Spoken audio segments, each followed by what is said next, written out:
Welcome gamers to this week's vlog, and a happy Thanksgiving out there to anyone that celebrates it, and I hope you had a fantastic time with your family and friends. So with the Ultimate Trophy Hunters Challenge, now with only 1 month left, things are getting extremely tense, and I still have a lot of games and trophies that I need to cover. But this week I went into overdrive and managed to get 4 platinums out the way, and we're going to go through each of those games now and essentially then give you a recap at the end and see where I'm at and what is left to do. So without further ado, let's get on to the first game. So the first game I've got the platinum for this week, which was a backlog game that I needed to clean up, was for Lego Pirates of the Caribbean. If you've played a Lego video game before, then you'll know exactly what to expect from this 2011 edition from the popular Disney film franchise. If you haven't though, then as with all Lego games, you have a basic hub area to act as your base, and that's where you access all the different sort of main story areas, and in this you've got 4 different areas representing the first 4 films in the franchise, with each area containing 5 different chapters portraying significant parts of the different film storylines.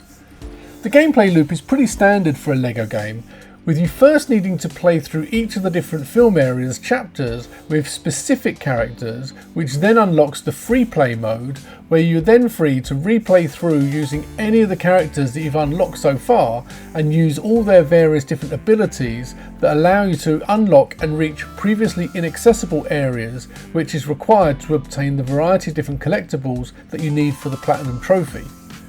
The actual trophy list is also pretty standard fare for a Lego game, with a trophy for completing each of the different story chapters, some random trophies for performing miscellaneous tasks, plus obtaining all the gold bricks, red hats, which are this game's version of the red bricks, and ships in a bottle, which are this game's replacement of mini kits. I've played many different Lego games now over the years, and I have to say this is one of the ones I've really enjoyed the most, and it really captures the feel of the movies, and I'm glad to have cleaned this one up as part of my backlog for the Ultimate Trophy Hunters Challenge. So the second game that I got a platinum for this week was for Jurassic the Hunted on the PS3.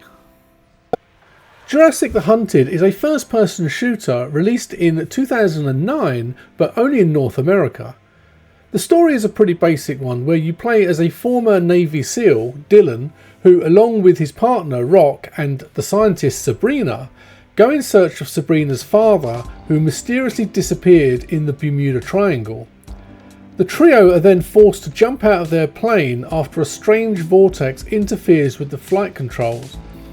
But while parachuting to safety, each of the trio are transported back in time by the vortex, where after landing they discover they are on an island inhabited by dinosaurs, and that Sabrina's father, who had previously ended up here and set up a number of different base camps to assist with his survival, as due to the nature of the time vortex he had actually been stuck on the island for many years. The island is also littered with many other things that have also gone missing in the Bermuda Triangle, like cargo ships, aeroplanes and submarines. Upon making contact with Sabrina's father, we also learn about a means to be able to return to the present day by the use of a temporal vortex engine that can be found aboard the submarine. So the story is actually all pretty ridiculous and really just serves as a purpose for putting you on an island full of dinosaurs where you basically just need to survive and avoid becoming their next meal, all while trying to find a means of escape. The graphics and controls are also very basic and very reminiscent of the PS2 era, and this budget game was obviously trying to cash in on the popularity of films like Jurassic Park and earlier games like Dino Crisis, and it has some pretty cheesy dialogue in it, but there is certainly still some fun to be had in a very be-like movie experience. However, as this game also has a trophy called 6 Foot Turkey, for me it served its purpose for fulfilling the challenge criteria for the Thanksgiving special date of my Ultimate Trophy Hunters Challenge. So this week's third platinum that I earned is actually for a game that is on the PS2 that I own, and that is War of the Monsters. War of the Monsters is a third-person fighting game that originally came out on the PS2 and has since now been ported over to the PS4 and PS5 as part of the PS Plus Classics catalogue. The basic plot is set in the 1950s, where a fleet of alien flying saucers invade Earth, and the scientists of the world's nations band together and construct a secret weapon that sends out a shockwave that disables all the alien spacecraft, making them crash, whereby the green radioactive fuel then leaks out, and that infects a variety of different animals, humans and robots, turning them all into giant mutant monsters that leads to a war of supremacy as the various monsters all fight each other to become the top monster. It's all pretty over the top B-movie stuff, and the whole backstory really is just an excuse to get you to enjoy some good old-fashioned kaiju battles. It's not a very long game where you basically just go from one monster fight to another, and the trophy list basically is to complete each level by beating the monsters that you're put up against, along with a few miscellaneous trophies for doing specific things during some of the fights. The game's controls and camera angles take quite a bit of getting used to though, as this is quite a common thing for PS2 games. However, I've always been a huge fan of classic movie monsters, and I love monster fighters, so I really enjoyed playing through this game, and although none of the monsters are direct versions of the famous movie monsters like King Kong and Godzilla, there is no doubt that the whole monster roster has been heavily influenced by the variety of iconic B-movie kaiju. My fourth and final platinum this week was for Death's Door on the PS4. Having earned the platinum for this on the PS5 back in May 2023, I booted up the PS4 version the following month and popped one trophy on it as part of another trophy challenge I was doing that year, and the Ultimate Trophy Hunters challenge I'm doing this year has given me the ideal opportunity to finally go back and clean up this fantastic game from my backlog. Death's Door is an action-adventure game that was released in 2021 and takes some of its elements from iconic games such as The Legend of Zelda and Dark Souls. The game is played from a 3D isometric perspective, where you play as a small crow who works as a reaper of souls for a very bureaucratic company in the afterlife called the Reaping Commission, and it's run by the Lord of Doors. The story starts off with you being tasked to reap the soul of a monster that does not want to leave life willingly, whereby upon successfully reaping the monster's giant soul, a much larger and older crow intervenes and steals the giant soul before telling our protagonist about a potential conspiracy regarding the disappearance of other crows. The old crow, who is past his reaping best and not able to perform them anymore, explains that he needs 3 more giant souls in order to be able to open Death's Door and uncover the secret behind the conspiracy, and he enrolls the help of our protagonist to perform the reaping on his behalf. The main gameplay loop is one of dungeon crawling type exploration, puzzle solving and collecting souls to upgrade your character's statistics, as you use a variety of different weapons and magic to successfully reap the 3 giant souls you need, and they all form the different boss fights. I absolutely loved playing through this game again, and I can highly recommend it to everyone, as I feel it's a bit of a hidden gem, and it's one of the 5 games I actually featured in a previous video on the channel back in February this year called 5 must play games for platinum trophies. So why not check out that to see what the other 4 games that I mentioned were. Let's now take a look at PSN Profile's trophy log and do a quick recap of all the trophies that I've earned this week.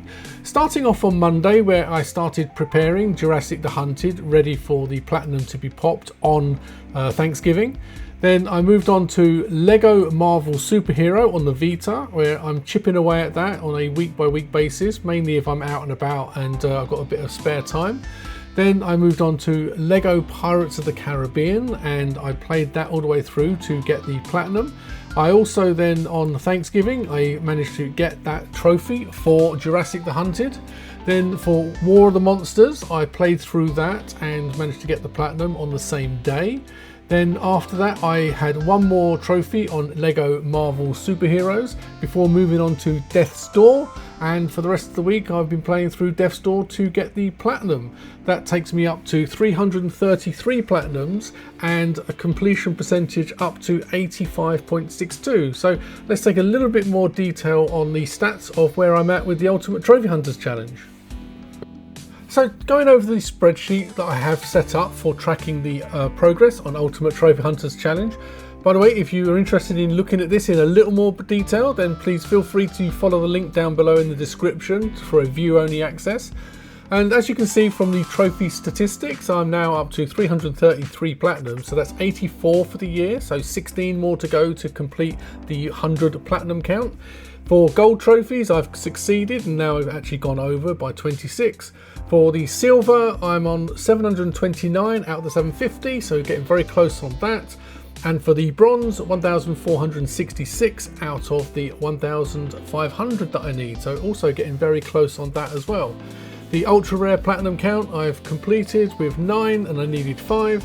And the ultra rare trophy count, I'm up to 75 out of 100, but as you'll see in a moment, I'm actually going to be falling a little bit short on that with the current games planned. So I might need to rejig things around and try and find some other ultra rares so that I can complete that challenge. A trophy streak, the daily streak, is 333 days, so we've just got December left now, so it's getting extremely tense. And my completion percentage increase of 85.62, so that's 8.22 increase over the whole year, and I need to get above 10%. And that's another possible pain point, because I was doing some calculations to work out with the games that I've got planned to finish, what would my completion percentage finish up as? And under the current games that I had marked down, because I've made some changes, I'm actually going to be falling a little bit short by about 0.25%. So again, I need to do some more rejigging to make sure that I come in above the 10%, but we'll look into that in a little bit more detail in a moment. Coming down, you can see for the backlog games, these are the games that I have left that I'm planning on currently. For the special dates, it's just the Christmas Day left now. Coming across, I've done the game series, I've done the 100% non-platinum games, and I've done the whole difficulty challenge. For the game lengths, I've got 3 left because Alien Isolation is actually pretty much done. I've just got 1 easy trophy outstanding, and because I'm holding that for my 350th platinum, and because I want that as a milestone, the game's done and ready, so I've marked it off in yellow, so it's not popped to platinum yet, but it's ready to go as soon as I am. But the other 3 sort of games I've got in there, which are the ones that are probably the most lengthy games in my to-do list. Coming above that, you can see I've still got a few of the console Grand Slams to do. Still got my PS1, the 2 PSVRs and the PS Move. And then looking at the A to Zs, for the platinum name, I've still got J, K, R, Y and Z. And for the game name, I've still got G, K, N and the number. Looking at the left-hand side here, I've still got 2 genres, the non-fiction and the real-time strategy. And then looking at the special challenges, I've still got the oldest game on my backlog, which is Castlevania Lords of Shadow, and also the co-op only game to sort of get done. So looking at a little bit more detail in my game plan, coming over to here. So you can see at the top of the spreadsheet in green is all the ones that I've already got and marked off. In yellow is again Alien Isolation. I've got put to one side for my 350th milestone, but all the work has been done on it. Then the ones below are the ones that I've got on my plans list. But as I mentioned before, I did some calculations and I think I'm going to be a little bit short. So I might have to swap out some games that I've got planned.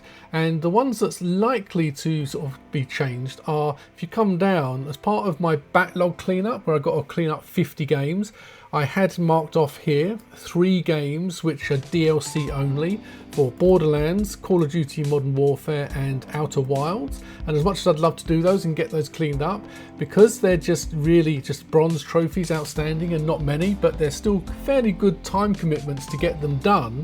The issue I've got is that they don't particularly raise my completion percentage very much at all, and as there's no platinum, they're not going to go towards the platinum count. So at the bottom here you can see I've got some other backlog maybes that I've sort of had in the back pocket. These are games that could potentially do, and essentially the ones on my backlog that I've not included would be the Star Wars games, because I'm going to keep those for a special Star Wars challenge next year. And a lot of the Call of Duty games, because there's a lot of zombie maps included, and that relies on other people and a lot of time commitment from those people to help you, so it's a slow process. So as much as I'm going to be working on those next year, I can't really sort of do any more of those for the challenge this year, as I managed to clean up all the ones on the PS3, and the ones remaining are now the PS4 and PS5 ones. So you can see here I've marked in yellow some of the games that I've been thinking about maybe doing. The main reason for targeting these are they're the ones that have the most gold trophies still outstanding, but maybe not quite so long to do, and that's where you'd get a bigger boost on your completion percentage by completing games with more gold trophies, because they count more points, so obviously have a bigger impact on the completion percentage. So they're ones I'm thinking about maybe swapping out some of these games for the backlog games where it's just DLC only.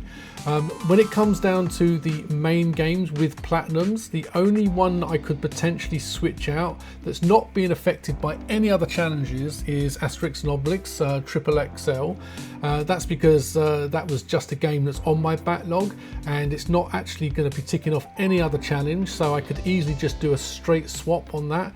If I go to change any of the other games, the issue I've got is that they're all sort of taking care of other challenges as well. You can see the challenges that they're taking care of marked in green here.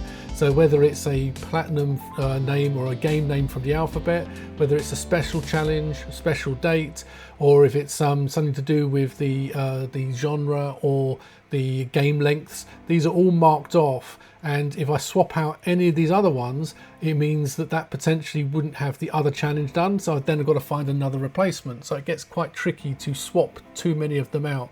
But as you can see, if I come down to the bottom here on my totals, if I complete all of those currently, it would be 102 platinums. Obviously, if I swap out some of these DLC only ones, so those 3 for ones that have a platinum, and increase my percentage more, then that's going to end up with 105 platinums for the year. But and you can see that's the 50 backlog games all done. But the ultra rare trophies is going to come in at 94 out of 100, so there's 6 ultra rare trophies I'd still need to try and earn, and that is something that I'm going to have to look through my backlog and try and find games that have got ultra rare trophies that are not going to take too much time to try and get. And essentially, I don't really want to start a new game just for a few ultra rare trophies if I'm not planning to then also platinum that game. If I platinum it, it's fine, because then ultimately there's an increase to the overall trophy completion percentage. But if I start a game, get 6 ultra rares, and then leave that game, that could potentially mean that my overall completion percentage will take a dip, and then I could find out at the end of the year that I failed that challenge. So I've got to be very careful about what ones I switch out, and to make sure I keep track of all of these. But as you can see from the list I've got, there's still a lot of games to do. There's 18 in here, so essentially there's about 21 games that I really need to get up to 100% and get the platinums on, and that's a lot in 31 days. But also the fact that I've got some long games. We've got God of War Ragnarok now factored in, and also Graveyard Keeper is another one that's quite a long game. These are all in the sort of 50-60 hour sort of range for earning the platinum. So I'm gonna have to really sort of buckle down and do the best I can to try and be as efficient as possible in trying to earn all these different platinums. And really that takes me down to the final thing, which is essentially, can I do it? I've got a lot of gaming to be done, probably not much sleep to be had during December, but also the fact is that there is 31 days left, but not all of those days I'm going to be able to be doing gaming on. I've got Christmas Day and Boxing Day, hosting family, and you know, as Christmas you don't really do much gaming. Well, I don't anyway. So I will get 1 trophy each day just to make sure my daily streak's alive, but I'm not going to have to spend a whole sort of bunch of hours gaming. So it's really 2 days less than that. And then there's also other family commitments, and there's other things going on that I need to go to. So it's not like I have unlimited gaming time during December. I have a lot of other things going on. So my gaming time is still restricted on a sort of basis, but I'm going to have to try and dig in and find some extra time to be able to do some gaming, whether that's through utilizing the PS Portal or just having some longer gaming sessions, and see if I can get through it all. I did swap out some games already that you would have sort of probably noticed from previous vlogs. One was Neo, the other was Grand Theft Auto San Andreas, and another was for Aliens Dark Descent. And the reason for swapping those out, because they would have been okay to complete the challenge, and they're not much different in time and length from the games I've swapped them out with, but it's the fact that I was thinking of doing some possible future content around those games or those game series. So I'd rather hold those off to be able to keep that ready for future content that I'm planning to make. And so in that sort of basis, I swapped them out to give me that flexibility and put in some games that are good for this challenge, but not ones that I was necessarily planning on doing future content on. So if you've been following the progress and you were wondering why some of those games have swapped out from previous plans, then that'll be the reason. So that's it for another week's vlog, and I really hope you enjoyed it.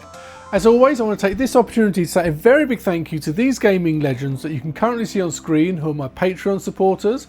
And if you're interested in joining the Discord community, then please follow the Patreon link down below in the description. I also want to say a big thank you to everyone that watches the videos and that gives a like and subscribe. And it really does make a big difference to help grow the channel. Also, I really love reading all of your comments and still reply to every single one. So let me know what games you're playing and what platinums you've been earning. With all that being said, please enjoy your games, take care, and look after yourselves.